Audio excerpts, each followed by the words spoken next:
tardes, muchachos. Buenas tardes, buenas tardes.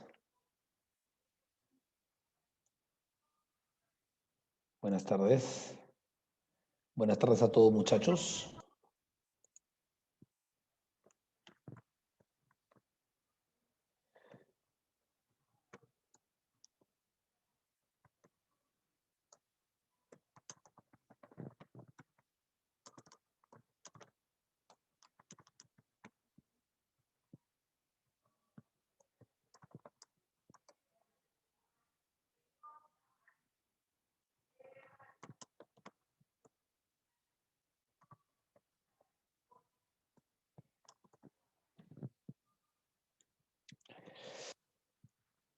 ¿Qué tal, muchachos? Buenas tardes con todos. Buenas tardes a todos los presentes, ¿no? Jennifer, Johnny, Cristian, Rodrigo, Manuel, Ángel, Diego, Claudia, Rodrigo de nuevo, Floriano. Bueno, buenas tardes a todos. Darren. Uy, un montón acá. A todos, buenas tardes. Buenas tardes, chicos. Buenas tardes a todos. Buenas tardes con todos.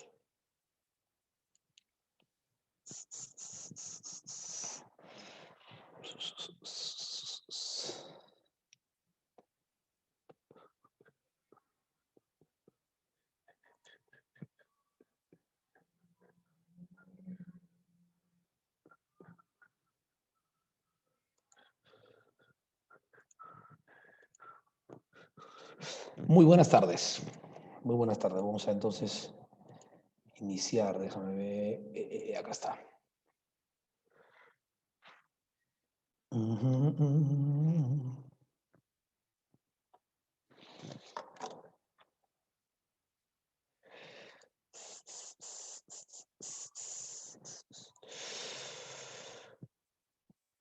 Muy bien, chicos. Buenas tardes con todos. Les saluda Roy Córdoba. Conmigo van a llevar el curso de régimen ontológico. Bueno, oficialmente me presento a todos ustedes. Bueno, creo que muchos de ustedes me conocen seguramente ya en alguna, no sé, de repente por mi libro, en algún ciclo que hayamos visto, de repente algún seminario, no lo sé, ¿no? Bueno, igual a los que no, ya hice la presentación. Bueno, vamos a desarrollar el curso de lógica conmigo. Este es un curso que tiene 16 capítulos, como muchos de ustedes deben saber. Son los 16 capítulos oficiales que sirven para todas las modelos de ingreso a la Universidad Nacional, ¿no? Sea CEPUM, sea Biordinario, sea Biexcelencia, o sea, toda la estructura del curso está comprendida en 16 temas que nosotros debemos desarrollar seguramente clase a clase, una por una, ¿no es así? Esa es más o menos la lógica del curso que vamos a desarrollar, ¿ya? Sesión por sesión, un tema por clase es lo que debemos hacer siempre para poder desarrollar y completar todo el curso, ¿sí? Bueno, vamos dando algunas pautas en este curso. Este curso que tiene 16 semanas es un curso que tiene 3 semanas estrictamente teóricas, es decir, lo que de repente en algunos casos muchos asocian al curso y a su inicio con el tema de proposiciones, porque de repente para muchos de nosotros es como que más normal escuchar que el curso empieza con proposiciones y que luego con formalización y los demás temas. Bueno, este curso tiene 3 temas que son teóricos antes del tema de proposiciones, que son lógico objeto estudio, que es el que tú estás viendo ahí, pensamiento y lenguaje, que es de la próxima sesión, y el concepto, que es el tema de la sesión que sigue a él. Luego del tema 3, ya entrando al tema 4, va a tocar ya la parte, o ya desarrollaremos el curso, pues desde, como le mencioné, ya en los temas más asociables a esto, ¿no? Bueno, me preguntan por ahí si paso las diapositivas. Siempre paso a las diapositivas, lo cual significa que usted de lo único que tiene que preocuparse en las primeras sesiones, al menos, en las sesiones que menciono ahorita, es de escuchar lo que digo, nada más, y preguntar alguna duda que tenga. No te preocupes por hacer captura de pantalla, de repente anotar, porque al final todas las diapositivas que tengo aquí presentadas las voy a pasar al fin de la clase. Ahora, este curso de 16 semanas tiene las 5 primeras sesiones del curso, sesiones que vamos a desarrollarlas utilizando esta plataforma que tú ves aquí. Vamos a utilizar el Zoom y vamos a utilizar, bueno, las proyecciones de diapositivas para poder explicar los primeros temas que, como dije, hasta el tema de formalización se puede manejar perfectamente en este medio que estamos haciendo ahorita. A partir de la semana 6, entrando a verdad formal, ¿no? Y luego pasando por equivalencias y demás temas que culminan el curso, todos los capítulos del curso son capítulos operativos, lo cual significa que para poder desarrollar ya no va a ser suficiente utilizar este medio que tú ves ahora. Vamos a tener que complementar a partir de ahí el uso de una pizarra para poder resolver ejercicios, porque a partir del tema 6 de verdad formal, el curso empieza a trabajar ejercicios para desarrollar. Así que esas son las pautas para que más o menos entiendas cómo es que vamos a llevar a cabo las clases y la estructura del curso que vamos a llevar conmigo, ¿ok? Muy bien. Una cosa importante, por favor, que todos tienen que recordar es que la ventaja de tener una clase en vivo, ¿ya? Es que usted pueda consultar alguna duda que tenga, ¿no? Si tiene alguna duda, enciendes tu micrito, ¿no? De repente quieres preguntarlo, ¿no? Te parece más fácil hablarlo, lo hablas y luego apagas tu micro, ¿no? Trata de que tu micro siempre está apagado porque no queremos escuchar que de repente en tu casa, no sé, pero de repente tu viejita está que le pega a tu papá, entonces no queremos escuchar eso. Entonces trata de tener apagado tu micrito siempre, ¿ya? Si no te es tan de repente cómodo hablar, entonces utiliza tu chat y escribe en cualquier momento de la clase. Yo siempre estoy pendiente leyendo todos los comentarios que usted dice, ¿no? O preguntas que usted hace, ¿no? Cualquier pregunta durante la explicación, consulta, va normal, ¿no? Así que esa es la dinámica que vamos a trabajar. Si no tienes nada que preguntar, bueno, qué decirte, ¿no? O sea, a veces en las clases hasta presenciales la gente no pregunta nunca nada en todo el ciclo, pero bueno, depende de ustedes, depende de alguna duda que tenga. La moraleja es que no te quedes con la duda si tienes alguna consulta que hacer para de repente algún tipo de pregunta que no te haya quedado muy clara o algo de repente o alguna definición que yo haya dicho que tal vez no lo hayas entendido o que te hayan dicho tal vez otra cosa, ¿no? Porque posiblemente aquí alguien me dirá, pero profe, no sé, que yo el siglo pasado este curso lo vi y mi profe me dijo que era diferente este punto, ya yo te podré explicar y te aclararé alguna duda que tú hayas tenido en ese punto, ¿ya? Entonces trate de utilizar siempre esa dinámica. Lo principal es tratar de, como dije, tener el micro desactivado mientras yo hago la clase para evitar que el resto también se pueda incomodar. ¿Bien? Muy bien. Entonces, ya, le he enseñado, dice Adilan, perfecto, muy bien. Buenas tardes a todos nuevamente, a los que recién se están conectando. Se siguen conectando. Bueno, los saludo a todos nuevamente. Muy bien, muchachos, he dado unas pautas introductorias, unas pautas generales en el curso, y ahora sí, entonces podemos empezar con la primera sesión del curso. Lógica, objeto de estudio. ¿De qué trata este tema, objeto de estudio? Bueno, su nombre lo dice, ¿no? Objeto de estudio. Lo que hay que estudiar hoy día es cuál es el objeto de estudio, es decir, el objetivo del estudio de este curso. Y es que lo que pasa es que todos los cursos tienen un objetivo, tienen una finalidad, sirven para algo, mejor dicho, ¿no?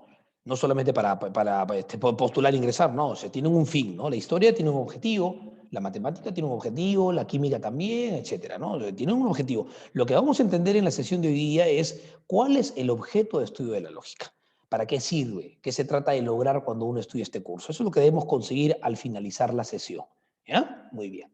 Entonces, esta primera sesión, lógica objeto de estudio, repito, se le llama así porque lo que tú tienes que entender o debes entender al finalizar la clase es cuál es el objeto de estudiar este curso. ¿Cuál es el objetivo de estudiar este curso? ¿Qué finalidad se tiene? Esta sesión primera se desarrolla con 4 cuestiones que voy a trabajar una por una, ¿no? La primera cuestión es entender exactamente a qué cosa nosotros le llamamos lógica, cómo la definimos este curso. Entonces empecemos con la primera cuestión. Ya yo voy a ir dando un resumen general. Entendemos que la clase que tenemos siempre son hasta las 6:40, así que el tiempo no es tampoco demasiado como que de repente una vez uno quisiera, entonces hay que tratar de hacer un resumen muy breve, ¿no? Para que en la práctica tal vez por ahí podamos avanzar con otra cosa, ¿no? Bueno, entonces, este curso, mucho se le asocia con lo que son razonamientos, ¿no? Y es que en realidad este curso sí, pues tiene como finalidad que nosotros podamos lograr razonar mejor, ¿no? Lo que este curso consigue o trata es de que los seres humanos podamos mejorar la habilidad que ya tenemos de razonar.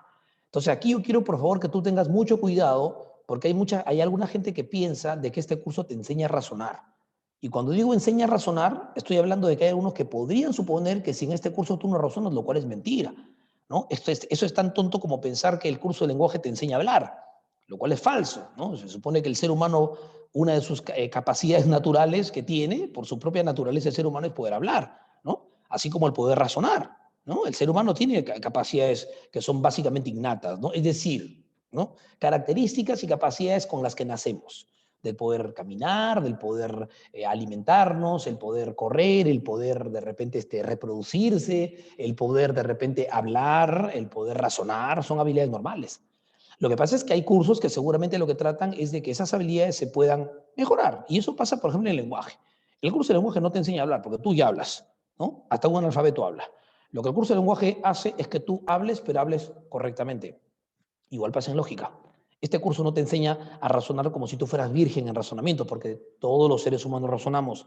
De hecho, la habilidad que nosotros que tenemos de razonar, con la que nacemos, obviamente, es una habilidad que gracias a la cual nosotros ahorita somos o nos consideramos la especie dominante del planeta. Es la única explicación para que después de millones de años de evolución, tú te encuentres prácticamente ahorita como la especie que domina el planeta, ¿no? Es innata, por supuesto, Rodrigo, es innata, ¿no? Es una cualidad con la que nacemos. Nosotros nacemos con varias capacidades, ¿eh? Una de ellas es poder hablar, correr, etcétera, ¿no? Perfecto. Ahora, lo que este curso sí pretende, y esto al igual que el lenguaje ocurre, es que tú puedas razonar, pero razonar mejor, ¿no? Razonar, pero razonar correctamente, ¿no? Entonces, de eso más o menos trata la definición que debemos entender ahora y el objetivo que persigue este curso. Este curso te enseña a que tú puedas mejorar la habilidad que ya tienes de razonar. Y empecemos con una definición bien sencilla de este curso, porque obviamente hay que definirlo dentro de la estructura de todos los cursos en algún lugar, ¿no es así? Entonces, podemos definir la lógica, punto número 1, como una ciencia que estudia el pensamiento. Claro, es que lo que pasa es que cuando hablamos de ciencias, en realidad todos los cursos son ciencias. La matemática es una ciencia, la historia es una ciencia, la física es una ciencia, la geografía es una ciencia, perfecto, pero cada una de ellas tiene su propio objetivo, ¿no? Entonces, este curso lo que estudia es el pensamiento. ¿Ya? Mira, ¿no? Ahora tú me puedes decir, pero profe, usted acaba de decir que este curso sirve para que yo razone mejor. Ah, esa es otra cosa, pero compadre. Una cosa es lo que nosotros estudiamos, que es el pensamiento, y otra cosa es lo que tratamos de lograr con ese estudio, ¿no? ¿Qué es qué cosa? Que razonemos correctamente. Y ahí está justamente la definición o el punto número 2. Somos una ciencia que estudiamos el pensamiento buscando mejorar la habilidad que ya tenemos de razonar, porque todos los seres humanos razonan, unos mejor que otros, por supuesto. Pero lo importante es que con este curso tú puedas lograr mejorar la habilidad o la capacidad que ya tienes de razonar. Es como el curso de lenguaje, ¿eh? Es como el curso de lenguaje, ¿no? Todos los seres humanos hablamos por naturaleza, pero obviamente el curso de lenguaje te enseña a hablar correctamente, a hablar con propiedad, a hablar bien, ¿ya? Bien. Y bueno, ¿para qué entonces? Bueno, aquí seguramente la tercera cuestión es para poder diferenciar los razonamientos que son correctos de los incorrectos. Es decir, la idea de poder mejorar la habilidad que ya tenemos de razonar se va a lograr cuando nosotros al final podamos diferenciar o aprender a diferenciar un razonamiento que está bien de un razonamiento que está mal. ¿Ya? Entiendas entonces razonamiento que está bien como que un razonamiento es correcto y razonamiento que está mal es un razonamiento incorrecto. ¿Ya? Entonces, tercera característica. Y la última característica, que la que saldría pues casi ya como una pregunta de cajón, es, oye, pero una pregunta, ¿cómo es que yo puedo lograr saber si un razonamiento está bien o mal? ¿No? Y aquí es justo cuando la lógica utiliza una herramienta muy parecida a la matemática. ¿Ya? Y quiero que aquí más o menos lo tengan en cuenta. Y te voy a hacer una analogía porque a mí las analogías me encantan. Mira, si un pata te dice, por ejemplo, que sabe matemática, ¿no? Y tú quieres probar si efectivamente él sabe matemática, tú le pones 10 ejercicios de triángulos rectángulos, por ejemplo. El pata te demostraría que sabe matemática si es que esos 10 ejercicios tú, a propósito, has puesto 3 que están mal. O sea, resueltos mal, con una de las respuestas que pidieron mal. Entonces, ese pata si sabe, seguramente te va a poder decir cuáles están mal de esos 10, ¿no? Ahora la pregunta sería, claro, sí, oye, acabas de demostrarme que sí, ¿no? Detectaste cuáles de los 3 están mal, entonces tú sí sabes matemática, ¿no es así? Pero la pregunta sería, ¿y qué instrumento pudo haber utilizado este patita para saber si está bien o mal? Ah, él se guió, porque como sabe matemática, seguramente sabe muy bien el teorema de Pitágoras, que es una de las fórmulas con la que se resuelven los triángulos rectángulos. Y como el pata sabe bien el teorema de Pitágoras, y sobre todo, más aún de ello, sabe aplicarlo bien, entonces con eso pudo darse cuenta cuáles ejercicios estaban mal resueltos. ¿Sí? Entonces aquí pasa algo similar. El instrumento que los lógicos utilizamos para poder saber si un razonamiento está bien resuelto o está mal resuelto es el adecuado uso de las leyes y las reglas, que no son otra cosa que fórmulas. Porque como te dije hace ratito, la lógica y la matemática utilizan un instrumento parecido para poder validar sus resultados. ¿Qué utiliza la matemática como instrumento para poder decir si sus ejercicios están bien resueltos? Las fórmulas. Pero la matemática, sus fórmulas, ¿cómo les llama? Teoremas, axiomas, ¿no? En cambio, en la lógica, ¿cómo le llamamos a nuestras fórmulas? Leyes y reglas. Oye, ¿verdad? Tiene razón este pata, ¿no? Porque la ley de De Morgan es una ley, ¿no? Es una fórmula, claro. La regla del por ende opones es una fórmula. Entonces nosotros tenemos nuestra propia manera de llamar a nuestras fórmulas. Les llamamos, repito, leyes y reglas. ¿Ya? Entonces, eso es más o menos la idea del por qué la lógica y la matemática, ya vas a ver más adelante, se consideran dentro de un mismo grupo de ciencias. Ya lo vas a ver, porque utilizan, hasta donde tú te das cuenta, un instrumento parecido para validar respuestas. ¿Ah? En la matemática, ¿no? Las respuestas se validan, ¿no? Aplicando bien las fórmulas, y en la lógica también, aplicando bien la fórmula. Entonces, el resumen de lo que acabo de decir sería el siguiente. Vamos a hacer un resumen, ¿no? Para los que recién se conectan, porque todavía se conectan algunos.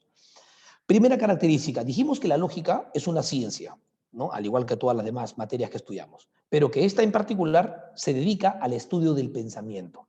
¿Ya? Segunda característica, con este estudio del pensamiento, lo que se pretende o lo que se busca es que podamos nosotros mejorar la habilidad que ya tenemos de razonar. Obviamente esto significa razonar correctamente, ¿no? Y esto lo logramos cuando aprendemos a diferenciar los razonamientos que están bien de los que están mal. Es decir, razonar correctamente consiste o se va a poder evidenciar cuando alguien o cuando nosotros podamos al final del curso poder decir, mira, ve, este razonamiento está bien, este está mal, este está bien, este está mal, este está bien, este está mal, está bien, etcétera, ¿no? Esa habilidad se llama razonar correctamente. Saber diferenciar, ¿no? Razonamientos buenos de los malos, ¿no? Correctos de los incorrectos, ¿ya? ¿Y qué instrumento utilizamos para poder hacer esa diferenciación? Se preguntarán algunos, ¿no? Bueno, utilizamos las leyes y reglas de la lógica formal. Y es por eso que los que el curso, muchos de ustedes ya lo han visto completo, dirán, oye, con razón, pero ¿no? Que en este curso a mí me enseñan, pues, varias fórmulas, ¿no? Sí, sí, me acuerdo, pues, ¿no? La ley de conmutación, ¿no? La regla del silogismo disyuntivo, ¿no? La ley de absorción, sí, pues tienes razón, ¿no? Claro, en este curso nos enseñan fórmulas, ¿no? Que les llamamos leyes y reglas, porque al final esas son los instrumentos que nosotros usamos para poder validar resultados. Simple. Entonces, de ahora en adelante, cuando a ti te pregunten, ¿para qué sirve la lógica? La respuesta solamente se determina en base a dos palabritas, ¿ya? No floren demasiado. ¿Para qué sirve la lógica? Para razonar correctamente. Ese es el objetivo final de este curso, que tú puedas razonar correctamente. Nada más, dos palabras, ¿no? Razonar correctamente. Y además entiéndase que razonar correctamente significa razonar bien, ¿ya? Bacán. Entonces, la pregunta inmediata ahora, ya con esta primera presentación acabamos de entender qué cosa estudia la lógica y cuál es el objetivo. La pregunta inmediata sería, ¿y qué cosa es un razonamiento correcto? ¿No? Porque es cómo se caracteriza o qué caracteriza a un razonamiento correcto, que es lo que tú ves aquí ahora en la segunda cuestión. Cuestión número 2. ¿Y qué cosa entendemos por razonamiento correcto? Porque hasta la diapositiva anterior, profe, yo entendí que la lógica P sí intenta que yo mejore la habilidad que ya tengo de razonar, intenta que yo razone mejor, ¿no? Y esta habilidad de razonar mejor se va a poder evidenciar cuando yo sé diferenciar un razonamiento que está bien de otro que está mal, ¿no? Perfecto, ¿no? Y obviamente eso lo puedo determinar cuando yo conozco las leyes y reglas y puedo detectar cuál ejercicio, cuál razonamiento se resolvió bien, se resolvió utilizando bien la fórmula, ¿no? Perfecto, pero ¿qué cosa es entonces un razonamiento correcto? ¿Por qué se caracteriza? En esta segunda cuestión vamos a entender o debemos entender qué cosa se entiende por razonamiento correcto, que es lo mismo que razonamiento válido. Eso significa que hablar de razonamiento correcto es lo mismo que hablar de razonamiento válido. Así que, por favor, vayan asociando desde ahorita que decir razonamiento correcto es sinónimo de razonamiento válido, es sinónimo de razonamiento que está bien, ¿ya? Y un razonamiento que está mal es sinónimo de razonamiento incorrecto o razonamiento que es inválido, ¿ya? Traten de asociar esos términos porque en realidad son términos que mucho lo vas a usar, ¿ya?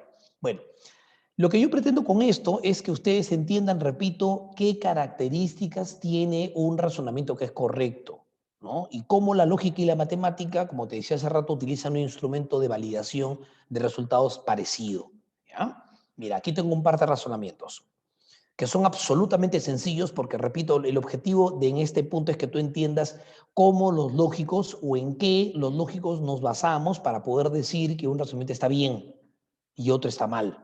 Mejor dicho, ¿por qué yo puedo decir que este es correcto y este es incorrecto? ¿Qué criterio nos tomamos en cuenta? ¿No? ¿De qué nos guiamos? ¿Qué cosa miramos en un razonamiento para poder decir, tú estás bien, pero tú estás mal? ¿Ya? Veamos. He puesto dos ejemplos sencillos porque lo que yo pretendo también es que tú entiendas primero la manera de cómo lo analizamos. Si yo te pongo este par de ejemplos y te pregunto cuál está bien, seguramente todos en mancha pues me dirán que este es el razonamiento que es correcto y este que es el incorrecto. Y eso pasa porque cuando uno lo lee, solamente desde que lo lee se da cuenta que efectivamente pasa lo que digo, ¿no? Si yo digo de que todos los trujillanos son peruanos, el hecho de que Roy sea de Trujillo hace que obligatoriamente Roy sea del Perú. No hay ninguna otra escapatoria. No hay ninguna otra escapatoria. Si todos los trujillanos son del Perú y Rodi ha nacido en Trujillo, pues es absolutamente inevitable, ¿no? O innecesario que Rodi sea del Perú.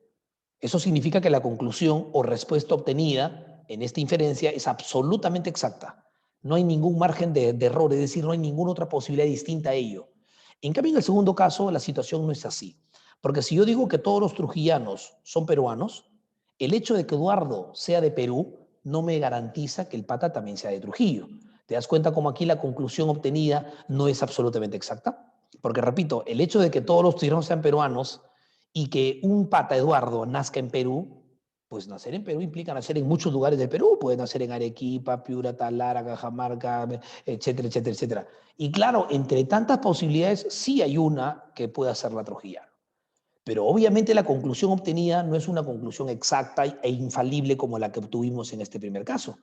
Entonces, ya por ahí hay que ir entendiendo entonces de que en los razonamientos que son válidos o correctos o que están bien, las conclusiones obtenidas, las respuestas obtenidas o los resultados obtenidos, porque es lo mismo, se obtienen de una manera infalible. En cambio, en los razonamientos que están mal, que son incorrectos, que son inválidos, la conclusión es una suerte de posibilidad que puede darse, pero no es tan segura. ¿Ya? Eso hace un razonamiento inválido. Un razonamiento inválido es aquel razonamiento en donde la conclusión que se obtiene no es garantía de nada. Nadie puede poner las manos al fuego por la conclusión obtenida. Por eso es inválido. ¿Ya?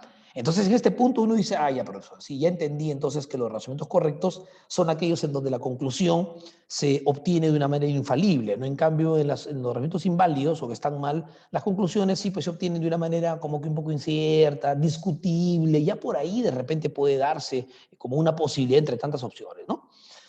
Pero, profe, claro, esto lo hemos analizado nosotros bien fácil porque son dos ejemplos que hasta mi hermano de 5 años que está a mi lado lo ha entendido. Pero yo no creo que este sea el instrumento que los lógicos utilicen para ver la validez en un razonamiento. Porque ¿qué pasaría si me ponen a mí, por ejemplo, 15 premisas?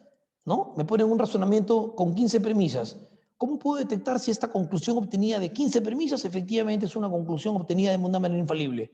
Hasta mi cerebro seguramente explotaría antes de llegar a ver si esto es cierto solamente leyéndolo como lo hizo usted aquí. Ah, ahí está. Y es por eso que la lógica en este punto es que utiliza un instrumento, como te dije hace rato, muy parecido a lo que hace la matemática, ¿no?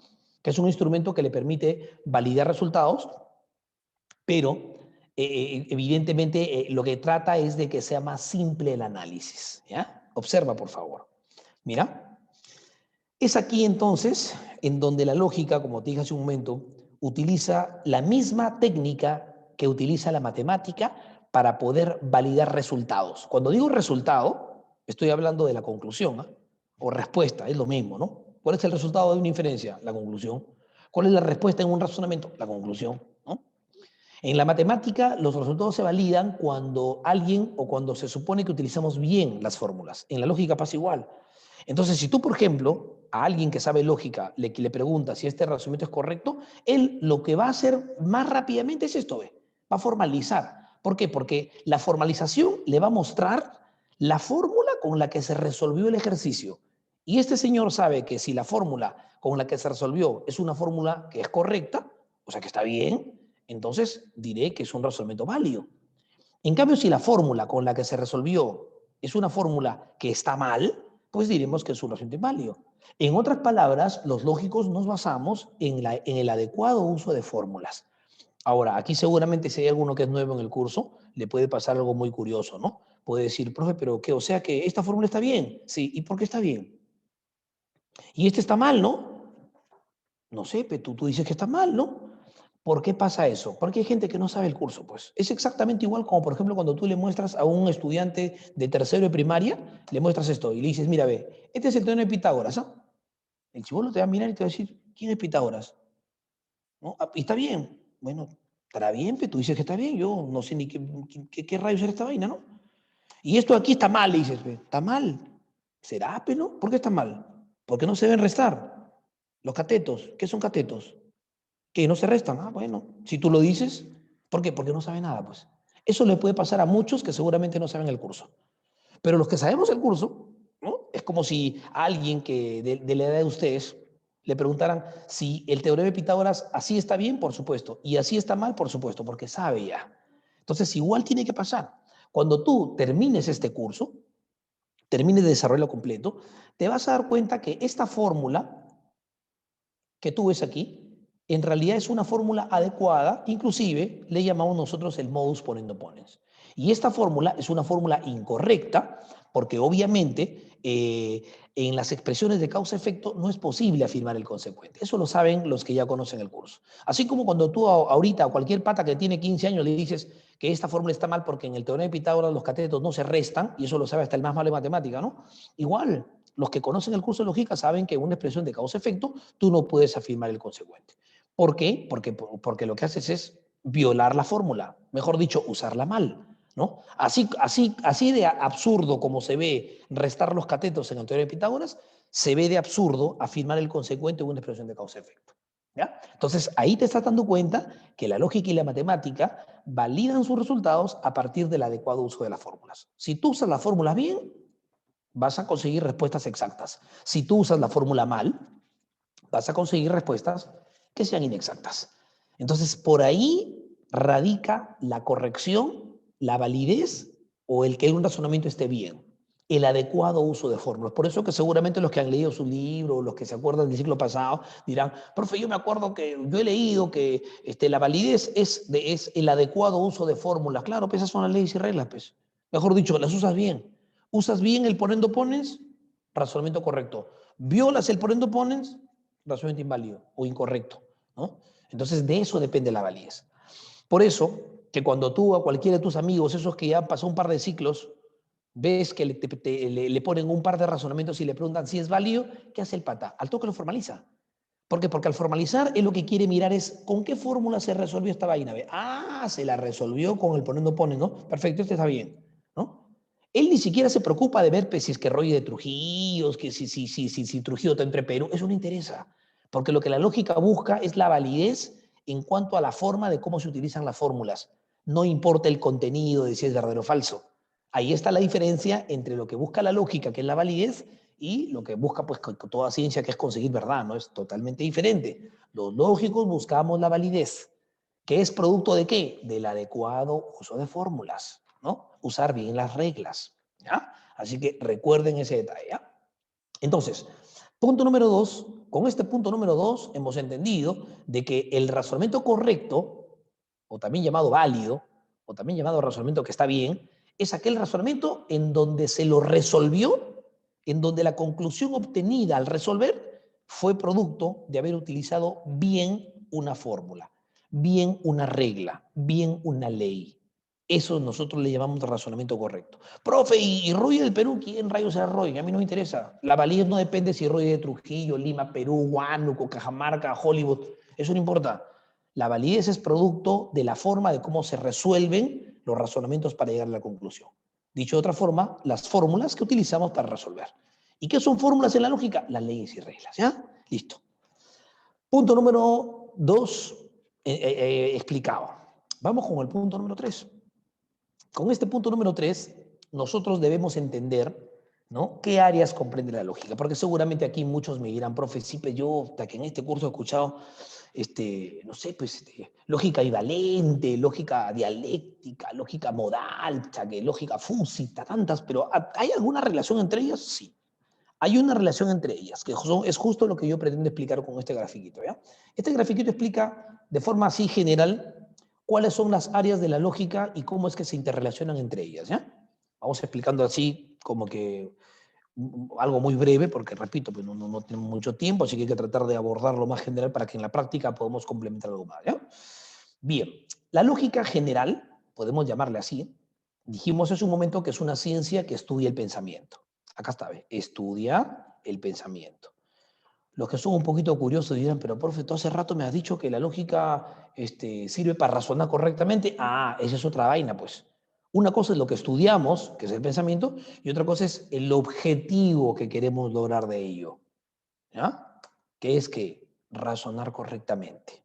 ¿Está bien? Perfecto. Entonces, la lógica que estudia el pensamiento y cuyo objetivo es que tú razones correctamente, o sea, que razones bien, o sea, que razones válidamente, se puede dividir en dos lógicas.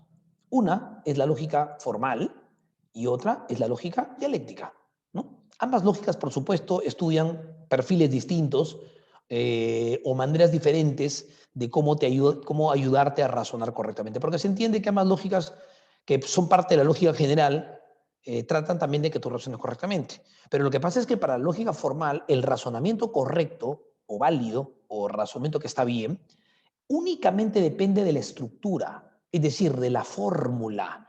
Porque cuando tú escuches en este curso mucho la palabra formal, que lo vas a escuchar mucho, en este curso mucho se escucha siempre la palabra formal, ¿no? Lógica formal, ciencia formal, verdad formal, ¿no? Lenguaje formal, y siempre los usos de la palabra formal significan fórmula, ¿ya? Aprende eso.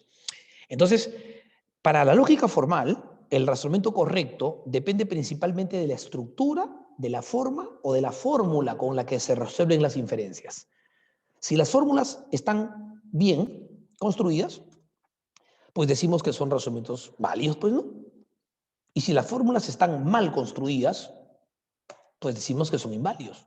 Por o sea que el contenido no interesa, no interesa. Si no interesa si el contenido es verdadero, falso, si dicen que los perros tienen 5 patas, eso no interesa. La validez no depende de la verdad de las premisas, ¿ya? Depende de la fórmula con la que se llega a la conclusión. Depende del adecuado uso de fórmulas, el adecuado uso de reglas, ¿ya?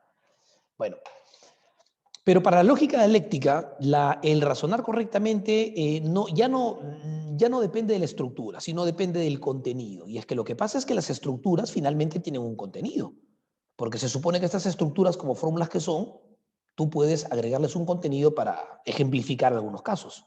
Si yo, por ejemplo, digo, ¿no? Si un metal se calienta, entonces se dilata, ¿no? El oro lo calenté, por lo tanto el oro se va a dilatar. Y así podrías colocar una infinidad de contenidos en cada una de estas variables de esta estructura. Entonces, lo que la lógica dialéctica trata es de que esos contenidos, sean contenidos coherentes con la realidad. Exacto, Rodrigo. Depende de la realidad. ¿Por qué? Porque ¿de dónde se obtienen estos contenidos de que los metales se dilatan y de repente si se dilatan se calientan? ¿De dónde obtienen los contenidos de que todos los trujianos son peruanos? ¿De dónde tenemos los contenidos de que, por ejemplo, de que el examen de admisión es a fines de octubre? Todos esos contenidos que nosotros adquirimos como conocimiento se obtienen de la realidad con la que interactuamos, porque el ser humano está en constante interacción con la realidad. Y esa interacción, ¿no? Y gracias a esa interacción y nuestra capacidad de poder pensar, el ser humano produce pensamientos que finalmente se manifiestan como conocimiento, ¿no? De aprendizaje, que finalmente tú con ellos, con esos contenidos que has obtenido, tú puedes construir ejemplos de razonamientos en estas estructuras. ¿No es así? Pero entonces hay que entender de que lo que la lógica dialéctica trata, muy bien, Rodrigo, de lo que la lógica dialéctica trata es que esos contenidos que nosotros vamos adquiriendo día a día cuando salimos a la calle, cuando nos vamos a comer, cuando vamos pues de repente a la universidad, cuando subimos al micro, cuando vemos una película, cuando whatsappemos con nuestra flaca, etcétera, ¿no? Esos contenidos de lo que la lógica dialéctica trata es que sean coherentes con la realidad. Sean coherentes, porque se supone que la idea de obtener contenidos de la realidad es que tú los asimiles de manera coherente, ¿no? Y no, por ejemplo, obtengas algunos contenidos como, por ejemplo, decir que los triángulos son ricos con mayonesa, ¿no? Ese contenido es absolutamente descabellado. Y de ese tipo de expresiones totalmente locas es de lo que te cuida la lógica dialéctica, ¿no? La lógica dialéctica trata de filtrar, ¿no? Y enseñarte que los contenidos legítimos para poder construir o razonar correctamente tienen que ser coherentes con la realidad. Como por ejemplo decir, el número 2 es par. Eso es coherente, ¿no? No es coherente utilizar el número 2 sonrío porque los números no sonríen y demás situaciones, ¿no? La lógica dialéctica no busca la verdad, busca la coherencia. La coherencia se supone que es la idea de tener un enunciado que sea consistente con la realidad, ¿no? No necesariamente verdadero, ¿ah? Yo puedo decir los cocodrilos vuelan y eso es, bueno, eso es básicamente falso, ¿no? Pero obviamente de lo que trata lógica dialéctica es, claro, que tenga, o sea, que sean enunciados que tengan un poco de sentido común, ¿no? Que no digas, por ejemplo, la raíz cuadrada de mi cama es 5, porque es un absurdo, ¿no? Es un sinsentido, mejor dicho, ¿no? Entonces lo que se busca es que uno compare, por supuesto, los contenidos obtenidos de la realidad, pero que sean coherentes. Pueden ser falsos, por supuesto, eso es totalmente irrelevante, pero que sean coherentes. De eso se trata la lógica dialéctica. Por lo tanto, al final, contenidos coherentes y estructuras correctas, complementadas ambas, van a permitirte lograr el fin que se supone la lógica busca, que es razonar correctamente, ¿ya? Tanto por la estructura validada por esta lógica y los contenidos coherentes de que lo que esta lógica dialéctica te cuida, ¿ya? Perfecto. Pero para los que son un poquito más conocedores, sabrán o recordarán de que el curso que nosotros desarrollamos en el nivel pre y que le llamamos razonamiento lógico es en realidad este cursito B. Este es el curso que tú aquí en Trujillo le llamas razonamiento lógico, el curso de lógica formal. Profe, ¿por qué tú dices que le llamas? Que no se llama así, ¿no? El curso de razonamiento lógico en realidad, bueno, no existe ese curso en sí. El curso se llama lógica formal. Que aquí en Trujillo le hayan dado ese nombre, pues por un tema de convencionalismo, ¿no? Del examen de admisión es otro tema diferente. El curso se llama lógica formal o lógica simbólica, ¿no? O en todo caso lógica matemática, si quieres llamarlo, ¿no? ¿Ya? Muy bien. Entonces, este cursito, que en realidad se llama lógica formal, ¿ya? Se divide en dos etapas, que son las etapas bien claritas que todos tenemos en cuenta, ¿no? Porque ya los que hemos desarrollado el curso, y este se entiende es un paralelo, entonces ya no sea malo, ¿no? O sea, que hay muchos que ya están ya en, ¿no? En ¿no? Su segunda vez, ¿no? Entonces ya conocen el curso al menos cómo es, ¿no? Ahora, que lo hayas aprendido bien el ciclo anterior, eso yo no sé, desconozco, ¿no? Yo no sé quién te enseñó, yo no sé si de repente le pusiste ganas a estudiarlo, porque de repente muchos a veces dicen, no, lógica, no pasa nada, yo matemática y física la hago. O sea, te ha faltado 15 puntos para ingresar. 15 puntos que podías haberlo tenido con lógica, que es un curso recontra super huevo, ¿no? Pero bueno, a veces pasa, ¿no? A veces pasa.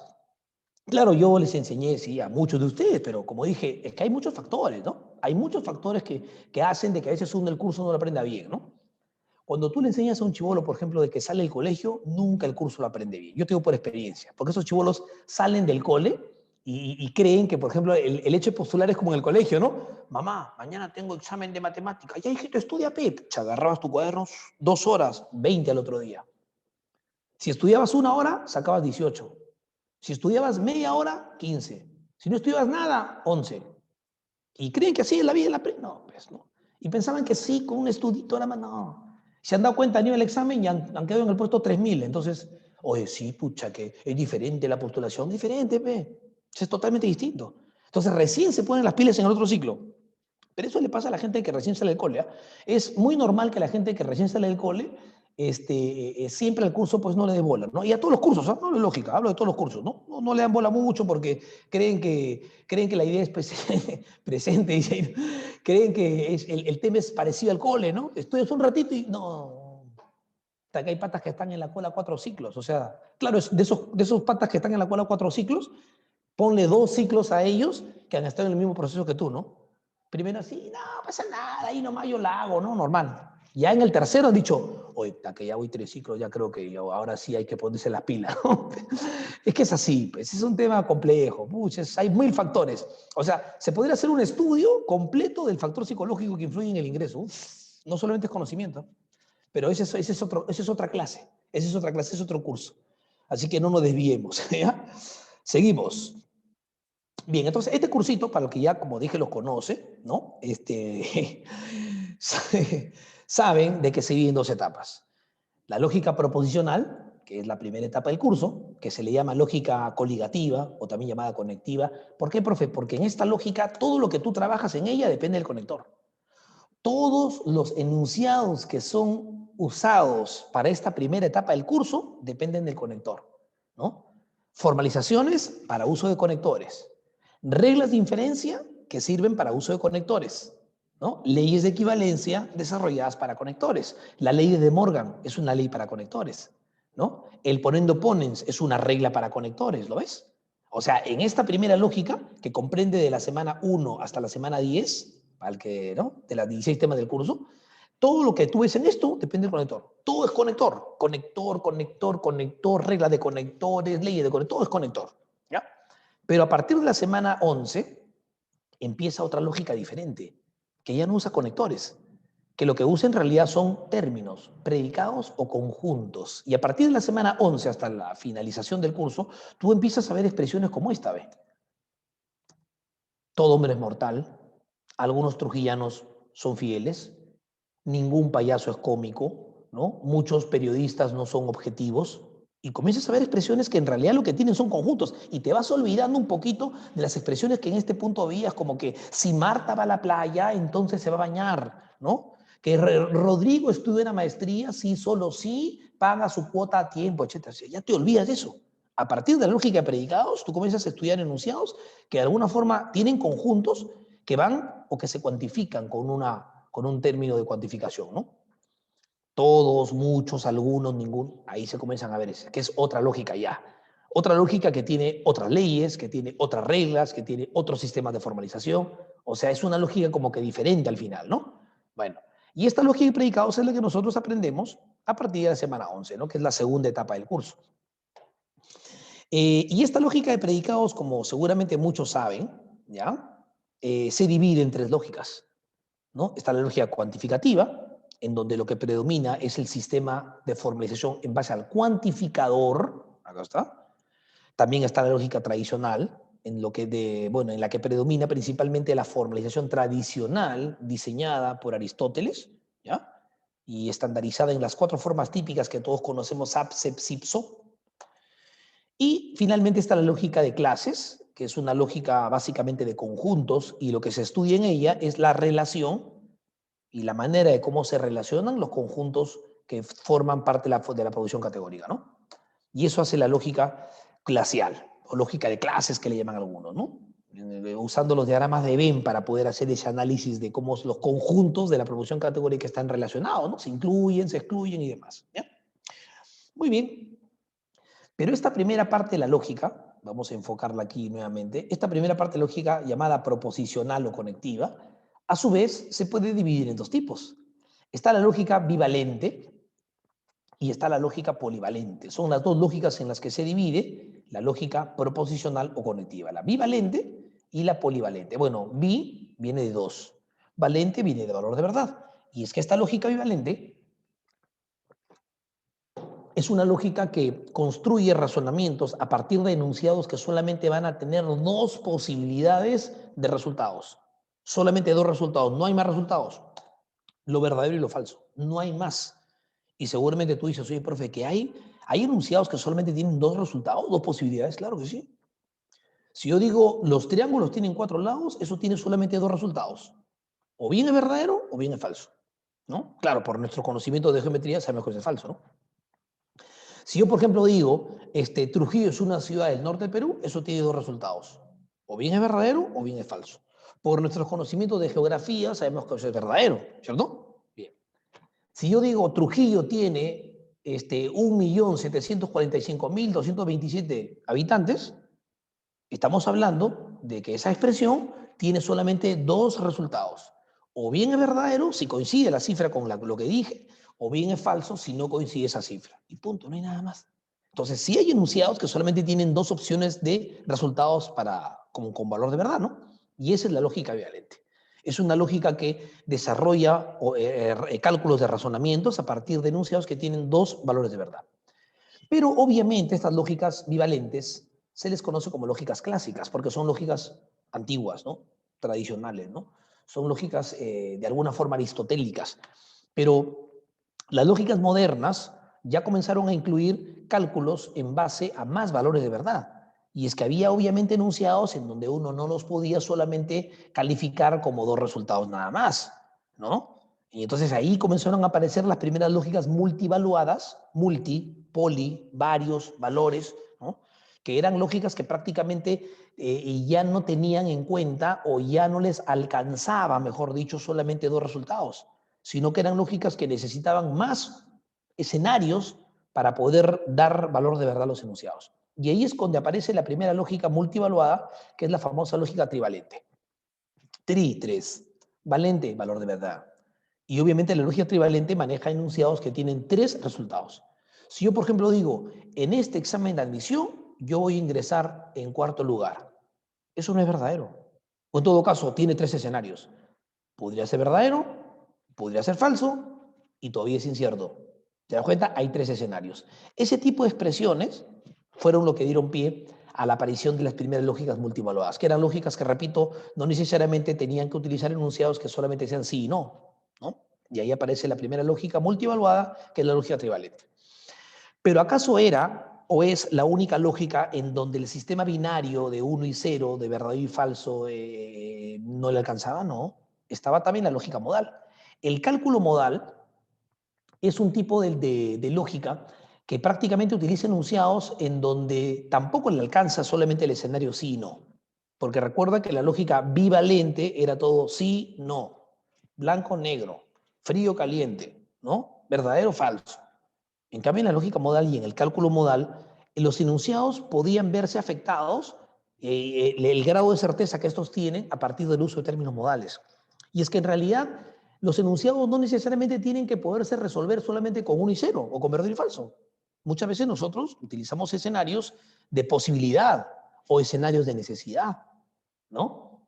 Por ejemplo, si tu viejito un día te dice, hijito, pucha, que no, ya vamos ¿no? 3 años postulando, ¿no? No sé, ¿tú crees que este año hay ingreses? ¿Tú te imaginas si la respuesta solamente pudieras darla con un sí o con un no? Qué feo, ¿no? Y bueno, y qué triste también, ¿no?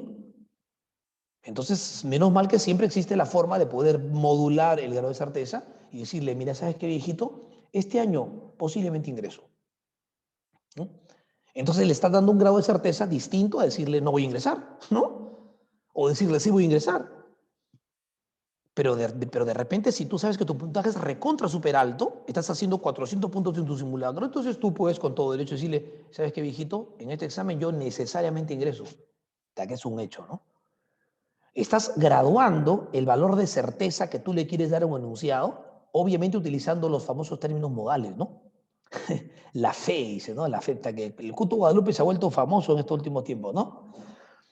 Entonces, eso es la lógica modal, ese es el cálculo modal. Es un tipo de lógica que prácticamente puede intencionalmente o voluntariamente graduar el valor de certeza que tú le quieres dar a los enunciados utilizando 2 términos modales que son el término posiblemente, término de posibilidad, y necesariamente el término de necesidad. ¿Los usamos? Por supuesto que sí, ¿no? Porque a veces necesitamos graduar el valor de certeza en un enunciado y no solamente decir un tristemente sí o un tristemente no, ¿no? Imagina que tu flaca con la que llevas 15 años de enamorados te dicen, mi amor, el otro año ya nos casamos. ¿Te imaginas lo embarazoso que fue decirle sí o no? Qué feo, ¿no? Sí, caballero. No, pucha, de repente la flaca te deja, ¿no? Porque ya está 15 años te aburría, ¿no? Menos mal que siempre hay la opción de decirle, mira, mi amor, el otro año posiblemente nos casemos. Entonces ya tienes un año ya para tenerlo un poco más o menos todavía, ¿no? Sin que te abandone, ¿no? Sin que se vaya con otro de repente aburrida, ¿no? Claro, ¿no? Ahora, pero puede ser lo contrario, que tú te quieras casar, ¿no? Y dices, es que mi amor, el otro año necesariamente nos casamos, hasta que la flaca el otro día compra su vestido de novia ya, ¿no? Gradúas el valor de certeza de los enunciados, ¿ya? Muy bien. La experiencia, dice, ¿no? Bueno, hasta donde se pudo, se pudo. Después ya no hay forma de escapar. Ya. Hay un momento en donde ya no, en donde el cálculo modal ya no te ayuda. Ya, ya estás con la soga al cuello y ya pasas al otro grupo ya. Al otro grupo de la fila de los casados. Pero así es mucha. A todos les va a llegar, no se preocupen, ¿no? Después de... Claro, lógico, por favor, es una etapa de la vida, ¿no? Y el que dice que no te miente, ¿sí o no? Claro, lógico. Bueno, pero ¿acaso será la única lógica, profesor, en donde este sistema binario, bivalente, no le alcanza? No, no es la única. Hay otra lógica que inclusive necesita justamente, o que también va en contra del sistema binario. Lo que yo quiero que tú notes aquí, por favor, hasta el momento, es que estas lógicas polivalentes que te expliqué, la trivalente y la modal y la fusi, son lógicas en donde este sistema binario, ¿no? Verdadero y falso, no les sirve, no les alcanza, les parece insuficiente. ¿Ya? Ya entendiste por qué la trivalente, porque usa 3. Ya entendiste la modal, porque prefiere graduar y regular el valor de certeza con términos modales. Y la lógica fusi también lo hace. Un ejemplo muy sencillo para que entiendas por qué la lógica fusi Es una lógica en donde el sistema de valoración binario sí y no es absolutamente insuficiente para ella, ¿ya? Vamos a verlo al toque para que lo puedas notar, ¿ya? Mire, lo que pasa es que la lógica fuzzy nace a partir de que en nuestra vida cotidiana, los términos que utilizamos nosotros para poder generar conocimiento y comunicarnos y hablar, no siempre se basan solamente en expresiones como que los triángulos tienen 4 lados, Pedro es mayor que Víctor, Diana tiene 19 años, el dólar bajó a tal, ¿no? A veces utilizamos términos que hacen que el enunciado se vuelva impreciso.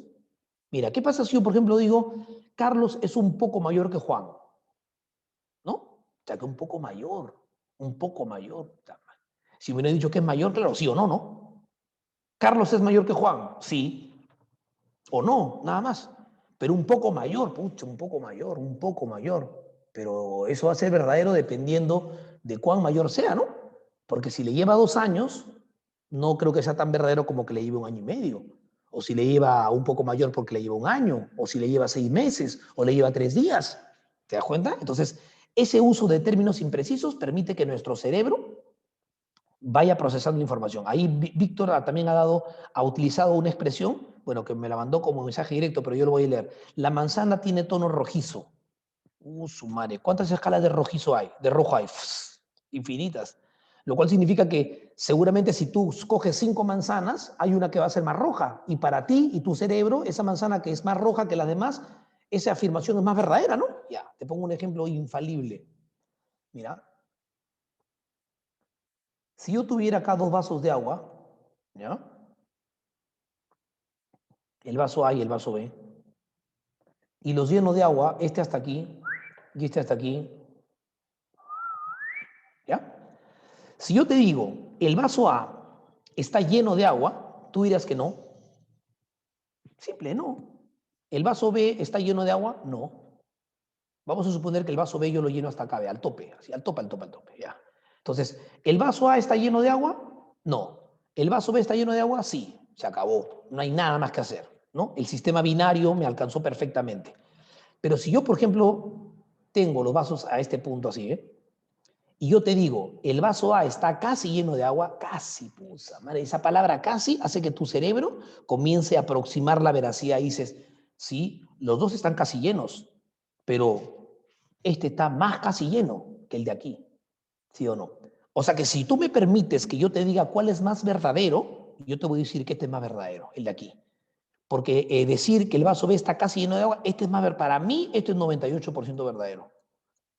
En cambio, esto de aquí, pues sí, está también casi lleno, pero para mí este es un 91% verdadero.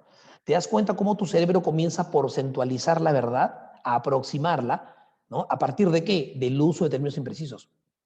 Si yo digo que Carlos es un poco mayor que Víctor, un poco mayor, uy, uy, uy, un poco, ese término me va a permitir que mi cerebrito comience a aproximar valores utilizando porcentajes de veracidad.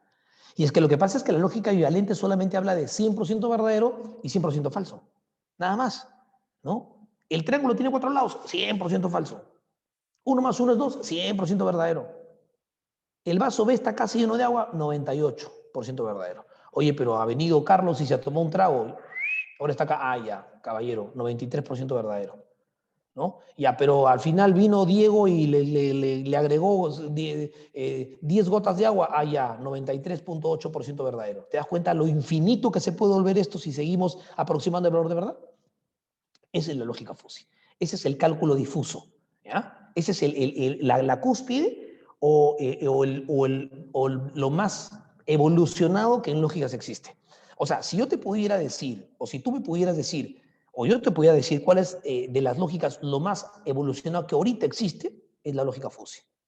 Las lógicas bivalentes son lógicas clásicas, son lógicas, bueno, obviamente pues antiguas, ¿no? De los cálculos modernos, la lógica fuzzy es lo más evolucionado que existe, es lo más parecido que nosotros tomamos en cuenta para que nuestro cerebro pueda procesar información. ¿Ya? Bueno, pero es una lógica que no lo van a aprender en la pre, así que no se preocupen, solamente hay que por cultura saberla cómo funciona. ¿Ya? Muy bien, obviamente esta lógica fuzzy, repito, es una lógica que utiliza porcentajes de veracidad para poder aproximar el valor de verdad, obviamente a partir del uso de enunciados que se prestan para ello, utilizando términos difusos, ¿no? Un poco, ligeramente, ¿no? Casi, ¿no? Medio, ¿no? Un poquito, ¿no? Etcétera, ¿ya? Muy bien. La lógica deóntica, Rodrigo, es un tipo de lógica modal. Ya que Rodrigo preguntó, la lógica deóntica, muchachos, es un tipo de lógica modal. La lógica modal, de hecho, se clasifica en 4 tipos, ¿no? Y uno de ellos es la lógica deóntica. ¿Y qué es la lógica deóntica? Es un tipo de lógica que construye razonamientos a partir de enunciados que tienen sentencia normativa. ¿Qué es un enunciado que tiene sentencia normativa? Es un enunciado que tiene carácter de norma, es decir, normas de obligación, normas de conducta, ¿no? Reglamentación. Si yo, por ejemplo, digo, es obligatorio que todos ingresen con mascarilla al centro comercial, eso es un enunciado legítimo para la lógica deóntica, ¿no? Está prohibido bañarse calato en la piscina del hotel, eso es un enunciado legítimo para la lógica deóntica, ¿no? Nadie puede ingresar a clase después de las 5:03 de la tarde, eso es un enunciado legítimo para la lógica deóntica. Enunciados que tienen carácter normativo, normas de conducta, ¿ya? Reglas de obligación, ¿sí? Esa es la lógica deóntica. Muy bien, y terminamos entonces con este punto para pasar a la parte práctica, ¿ya? Que es punto final, ¿dónde ubicamos a la lógica, no? Porque seguramente la pregunta inmediata en esto sería, profe, pero, o sea, ya, bacán, ¿no? O sea, la lógica se supone que como el resto de materias tiene que estar ubicado dentro de algún grupo, ¿no? Porque usted dijo que la lógica es una ciencia. Entonces, sí, pues yo entendí que todos los cursos que yo estudio son ciencias. La historia es una ciencia, la física es una ciencia, la geografía es una ciencia, la matemática es una ciencia. Pero obviamente esta clasificación, que voy a darlo ahora, lo hizo Mario Bunge, ¿no? Que es un epistemólogo argentino que hizo esta clasificación muy bonita sobre las ciencias. Y este señor decía de que las ciencias cuyo objetivo de estudio, o sea, cuya preocupación o interés de estudio es lo abstracto, es decir, lo que no percibe por los sentidos, ¿ya? No, Dianita, esa es la lógica modal. O sea, el cálculo modal la representación de la necesidad utiliza esto, ¿eh? Este es el necesariador y este es el posibilitador, ¿no? Así como tú dices que este es el universalizador en la cuantificación, le dices el existencializador, ya en la modal, el cálculo modal se determina con esto, ¿no? Este es el necesariador. Necesariamente todos, tal, ¿no? Posiblemente algunos, tal, ¿no? Pero esa es una parte que no lo ven en la pre. Tal vez en la universidad lo van a ver, ¿ya? En la lógica modal, posibilidad y necesidad, claro, ¿no? Afirmaciones de contingencia. Se supone que afirmaciones de contingencia se refiere a afirmaciones que pueden ser verdaderas o pueden ser falsas. De hecho, que hablar de algo posible es de algo de alguna forma contingente, ¿no? Porque puede ser que sí o puede ser que no, ¿no? Acá. Entonces, recuerden que lo abstracto es lo que no se puede percibir por los sentidos, ¿ya? Muy bien. Entonces, este señor decía que aquellas ciencias cuyo interés de estudio sea lo abstracto, deban llamarse ciencias formales, ¿no? Y aquellas ciencias cuyo interés de estudio sea lo concreto, pues deban llamarse ciencias factuales. De hecho, que aquellas que nosotros conocemos a 2 ciencias que son formales por excelencia, la matemática y la lógica. Y seguramente aquí una curiosidad de algunos será, pero profe, ¿en la matemática y la lógica lo que se estudia es abstracto? Por supuesto. En la matemática, ¿qué cosas se estudia? Las figuras geométricas, los sistemas de numeración, ¿no? Y todo es abstracto, ¿no es así? Y en la lógica, ¿qué se estudia? En la lógica se estudia el pensamiento. Y el pensamiento es abstracto. ¿Te acuerdas la definición, no? ¿Qué estudia la lógica? El pensamiento, ¿no? Ahora, el objetivo que se quiere lograr con eso es razonar correctamente, es otra cosa.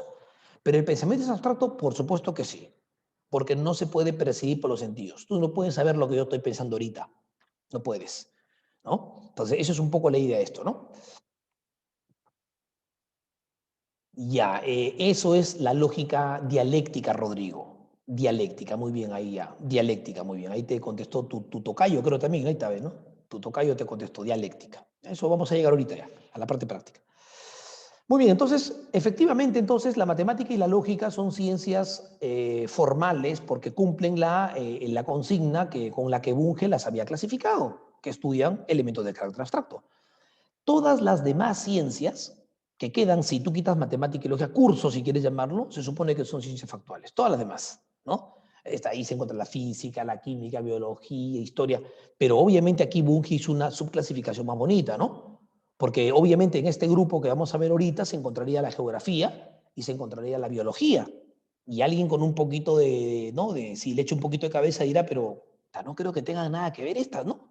Porque matemática y lógica yo entiendo perfectamente por qué están ubicadas aquí. Es más, usted en el punto número 2 me enseñó de que la lógica y la matemática utilizan el mismo instrumento de validación de respuestas, el uso correcto de fórmulas, que en la matemática se llaman teoremas y que en la lógica les llamamos reglas y leyes, ¿no? Perfecto.